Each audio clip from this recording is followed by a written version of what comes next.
I gave them my mornings, my nights, my weekends. I stayed up when they couldn't sleep. I covered for their mistakes, hid their shame, carried their burdens. I celebrated every small win like it was mine. I sacrificed things I didn't even know I was sacrificing. And the moment I faltered for a second, they looked past me. They didn't yell, they didn't accuse, they just moved on like I was invisible. Like I was replaceable. Like I had never mattered at all. My name is Ethan. I was 32 when this happened, living in a cramped apartment in Chicago, working as a project manager for a small tech company. My life wasn't flashy, but I had stability, and I poured that stability into the people I loved. Two people really, my partner and their closest friend, let's call her Lila. I'd been with them for nearly 7 years, and in that time I became the person who fixed problems no one else could see. Not the bills, not the work, not the social appearances. I kept the emotional ledger balanced. I kept everyone from collapsing, sometimes at the cost of myself. I noticed early on that my efforts weren't noticed the way I thought they should be. Compliments were rare. A thank you was occasional. But I was in too deep to care, or so I told myself. Because I loved them. And love, I convinced myself, required patience. Love required silence. Love required me being the invisible scaffolding holding the whole fragile structure upright. Things started to unravel one Tuesday evening. I came home after a 12-hour day, tired in a way that goes beyond physical exhaustion. I expected the usual.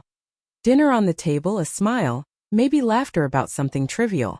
Instead, I found quiet. A subtle shift that made my skin crawl. Lila was on the couch scrolling her phone while my partner sat beside her with that look. That quiet look people give when they've stopped seeing you. I didn't say anything at first. I poured myself a glass of water and tried to shrug it off. But over the next few days, the distance grew. Texts went unanswered. Invitations declined. Private jokes that once meant everything to us were now exchanged behind my back. I began noticing the small betrayals, the kind that gnaw at your bones without leaving bruises. The undeniable moment came a week later. I was fixing a minor leak in the bathroom, hands wet, frustration high, when a message popped up on my partner's phone. A shared photo. A message that made the room spin around me. A weekend getaway, tickets purchased, hotel reservations, and that all too familiar smile, but not for me. For Lila. I froze. My chest tightened, my fingers ached from holding the wrench too long. The message was clear. My partner had quietly built a life outside of me with someone I had called family. They hadn't yelled. They hadn't defended it. They hadn't considered telling me. They had simply done it. The confrontation was inevitable. I waited until dinner. I sat across from them the way I always had when I wanted to be heard, when I wanted to reason. I spoke calmly, carefully. I told them what I saw, what I felt. I expected guilt, maybe tears, maybe denial. But I got none of that. Lila smiled like she had won something, and my partner looked at me with the bland indifference of someone reading the weather report. "You've always known," my partner said casually. "No," I whispered. "Sure," they shrugged. "You just didn't want to believe it." It was a blow that didn't leave marks but shattered everything. I had carried them, defended them, protected them from themselves, and now I was the one invisible. The one they assumed would endure quietly because I always had. For 2 days I thought about begging. About kneeling, about pleading for acknowledgement, for my dignity. And then I realized that begging would only confirm what they had always believed. That I would stay. That I would endure anything. That I would let them decide my worth. So I stopped. I stopped speaking except when necessary. I stopped volunteering to fix everything. I stopped staying up to shield them from discomfort. I stopped asking for inclusion in decisions that I had always been an invisible part of. Silence became my weapon. Silence became my shield. Silence became my statement. I noticed the change immediately. The slight panic in my partner's eyes when they realized I wasn't falling into the usual routines. Lila's forced smiles when they realized I no longer carried their emotional load. Invitations suddenly required effort, attention, a small sacrifice on their part, because for the first time I wasn't offering myself freely. I was still present but no longer invisible. No longer their silent scaffolding. I didn't make a scene. I didn't broadcast betrayal or shame. I simply became the person who valued herself enough to walk away quietly. People noticed, others asked questions, but I never answered beyond polite, measured responses. The quiet reverberated. My absence in their lives became a mirror, reflecting their own choices, their own disregard, their own lack of appreciation. And in that reflection, I found something I hadn't realized I had lost: power.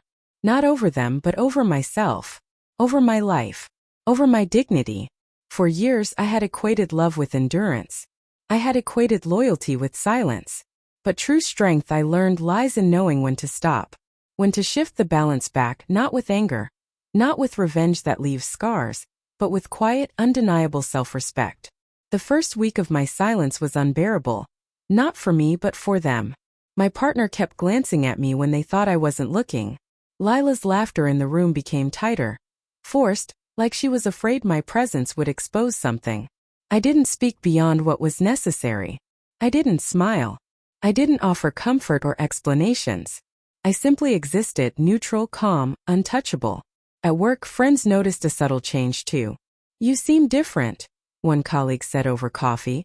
I smiled faintly, almost imperceptibly, and said nothing more. Different, yes. Stronger. Safer. More aligned with myself than I had been in years. It was a quiet power I had never recognized until I reclaimed it. The social ramifications were immediate. Invitations from our mutual friend circle became tentative. Casual gatherings once full of warmth now had an edge, a tension that whispered one thing. I had shifted the balance. No one had to speak, they felt it. They realized that the person they had relied on unconditionally was no longer just a fixture in the background. I was present, but I was no longer a doormat. And that made all the difference. My partner tried to test me. "Ethan, are you really going to sit there like this? Aren't we going to talk?" The words were soft, almost casual, but I knew the tremor in their voice betrayed desperation. I nodded once, said nothing, and excused myself. Lila's phone buzzed repeatedly at the dinner table. Messages from people I hadn't seen in years, all asking if she was okay. I didn't intervene. I didn't care to. One afternoon, I ran into an old friend in a cafe. We hadn't spoken in months, and their first words were, "You seem different. Happier." I laughed softly. Hints of the old Ethan had faded into someone who valued his own dignity over others' approval. I realized then that revenge wasn't about exposing them. It wasn't about shaming them. It was about proving to myself that I had the power to reclaim my life quietly, with no spectacle. Slowly, my partner started to overreach. Requests that used to require my full attention were now met with polite refusals. Tasks I had always handled were suddenly not urgent, leaving them scrambling. Lila too began to notice. Their smiles were less confident, their conversations filled with pauses and hesitation. For the first time, I observed them carefully, not from a place of anger, but from a place of quiet observation. Then came the subtle social reversal. Mutual friends who had taken my loyalty for granted started asking for my time, my advice, my presence. Invitations flowed my way without effort. Opportunities, both professional and personal, that had previously been dismissed or ignored were now offered with genuine respect. I wasn't seeking attention, but I was receiving it nonetheless. Their absence in my life created a space that others were eager to fill. I began investing in myself again. Evening classes, a small workout routine, time with friends I had neglected. I traveled for work and pleasure without seeking permission or approval. The confidence I had once buried under endless obligations and unacknowledged sacrifices began to bloom. Every step I took away from them reinforced that the quietest revenge is the one that leaves you stronger, not bitter. The turning point, though, was subtle but irreversible. I was hosting a small dinner for a few friends. My partner called, asking casually if I could cancel, rearrange, or at least accommodate them and Lila. I paused, then smiled genuinely this time. "I'm sorry," I said, "but plans are already made. Maybe another time." And that was it. No argument. No guilt tripping. No compromise. Just a simple boundary enforced. I noticed afterward that my partner's demeanor changed completely. They no longer assumed I would bend, no longer expected me to absorb their choices without consequence. Lila's smug confidence slipped as they realized that my patience, my endurance, and my loyalty were no longer tools to manipulate. My quiet withdrawal had become a mirror of their behavior, a mirror that reflected their true selves. I didn't need to confront them again. There was no shouting, no tears, no dramatic reveal. They had lost control and they knew it. The power dynamic had shifted quietly, imperceptibly, but irrevocably. I was no longer someone they could take for granted. I was no longer optional. And in that silence I finally felt peace. I no longer carried the weight of their mistakes. I no longer needed to shield them from the consequences of their actions. My loyalty had transformed into self-respect, and that, I realized, was far more powerful than any public vindication. I learned that revenge isn't always about dramatic gestures. It's often about subtle, deliberate actions that reclaim your dignity without inflicting visible pain. The quietest revenge leaves the betrayer powerless, not humiliated. And the most satisfying revenge? It's the one where you reclaim yourself. Months passed, and life shifted into a rhythm that no longer revolved around them. I didn't chase, didn't explain, didn't justify. Their presence became optional, not for me but for them. The subtle tension I had introduced persisted, and with it, a quiet unraveling that I watched without interference. I started noticing the small ways my absence reshaped their world. Mutual friends, once silent witnesses to my sacrifices, now spoke openly about how hard it was to see me sidelined. Invitations I had declined before were suddenly extended with urgency. Questions I had asked for years without answer were now posed with real concern.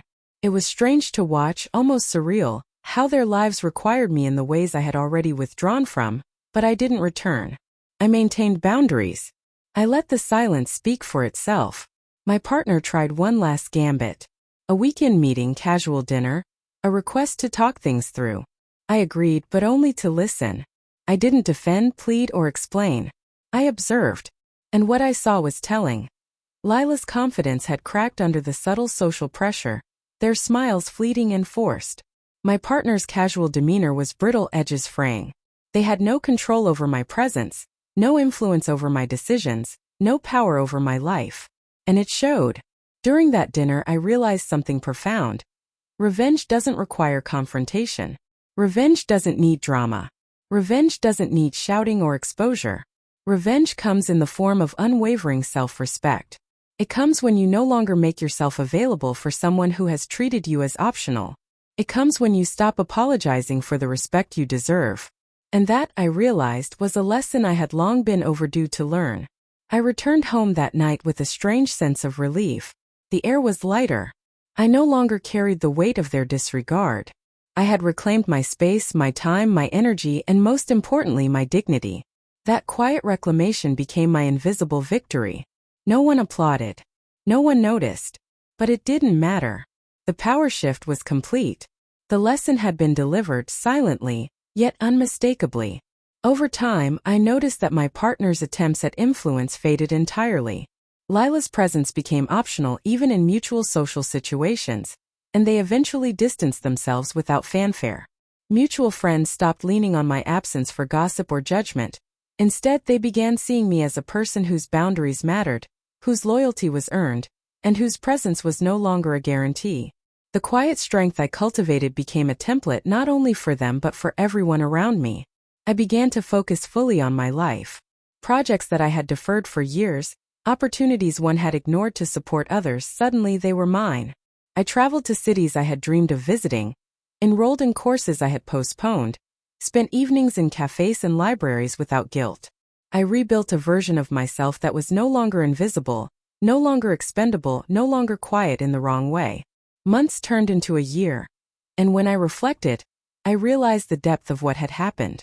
I hadn't needed dramatic confrontation, revenge posts, or public humiliation. I had simply withdrawn, remained steadfast, and refused to be optional. That simple act, my refusal to compromise my dignity, had dismantled the unspoken hierarchy that had allowed them to treat me as replaceable. The final, quiet confirmation came one evening at a mutual friends gathering. My partner and Lila arrived, hesitant, almost apologetic. They made polite conversation, but it was clear they were out of rhythm, out of sync. I spoke kindly, offered smiles, but remained centered, unbothered, untouchable. I realized then that the ultimate revenge, the most powerful form, was achieved not by confrontation but by becoming untouchable in the way they once assumed I always would be. I think back often to the day I saw that message, the moment I realized everything I had carried for years had been taken for granted. Back then I would have felt lost. But now, I understand that moment wasn't the end, it was the beginning. The betrayal, as painful as it was, became a catalyst. It forced me to claim a strength I had long ignored. It forced me to respect myself more than anyone else's desire to dismiss me. And in doing so, I found something more lasting than any vindictive act: peace. Now, when I look at my life, I see boundaries, self-respect, and dignity clearly. I see relationships where my presence is valued, not assumed. I see opportunities that were once invisible becoming tangible.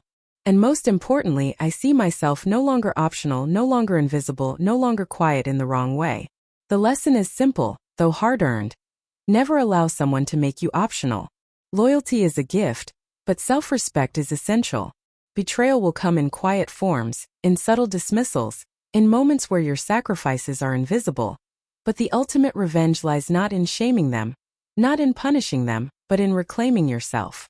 That reclamation, quiet, deliberate, and untouchable, leaves the betrayer powerless without a word needing to be spoken. And in that power, I finally found my peace.